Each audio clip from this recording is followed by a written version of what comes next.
कार्पण्यदोषोपहतः स्वभावः पृच्छामि त्वां धर्मसम्मूढचेताः इच्छ्रेयस्यान्निश्चितं ब्रूहि तन्मे शिष्यस्तेऽहं शाधिमान् त्वां प्रपन्नम्। राधे राधे। गीता जी के दूसरे अध्याय के 7वें श्लोक में यहाँ पर अर्जुन श्री कृष्ण से कह रहे हैं कि मेरा मन कायरता से विचलित हो रहा है।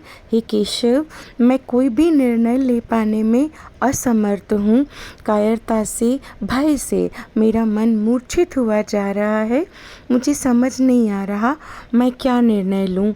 मेरा मार्गदर्शन कीजिए। मैं आपका शिष्य हूँ और आपकी शरण में हूँ।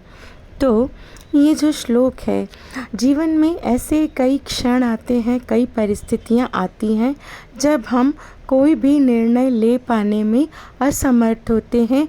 हमारा मन दुविधाग्रस्त होता है, हमारा साहस डांवाडोल हो जाता है।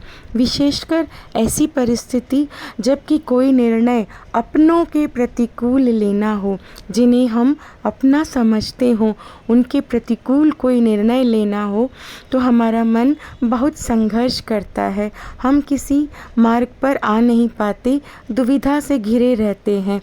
साहस हमारा घायल हो जाता है, आहत हो जाता है।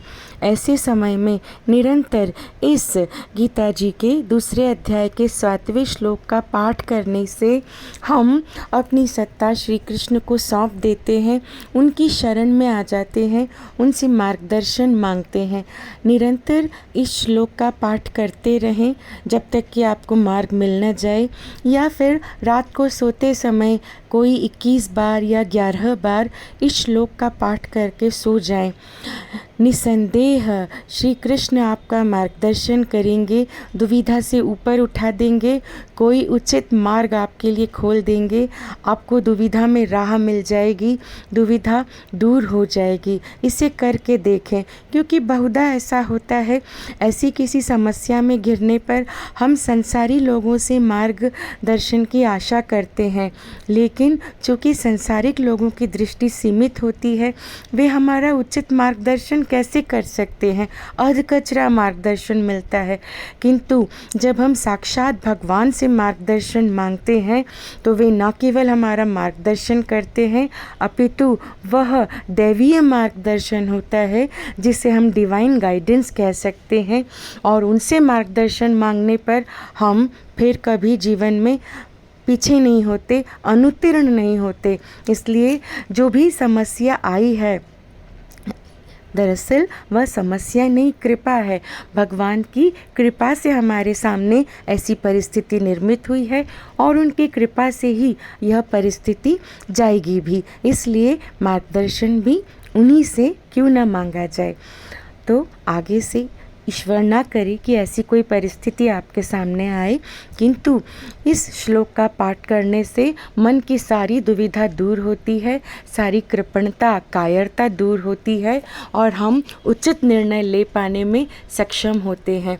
इसलिए जब भी निर्णय मांगे, जब भी कोई मार्गदर्शन मांगे, भगवान से ही मांगे। और मैंने स्वयं इसका अनुभूत किया है। ये बात मैंने आचार्यों के मुख से भी सुनी है और मैंने स्वयं एक विशेष परिस्थिति में पढ़ने पर इस श्लोक का पाठ किया है। श्रद्धापूर्वक श्री कृष्ण के शरण होकर मुझे मार्गदर्शन भी मिला है और मेरी वह दुविधा भी दूर हुई है। आपका दिन शुभ मंगलमय हो। एक बार फिर इस श्लोक का पाठ कर लेते हैं। राधे राधे, राधे राधे, राधे राधे। कार्पण्यदोषोपहतः स्वभावः पृच्छामि त्वां धर्मसम्मूढचेताः इच्छ्रेयस्यान्निश्चितं ब्रूहि तन्मे शिष्यस्तेऽहं शाधिमान् त्वां प्रपन्नम्।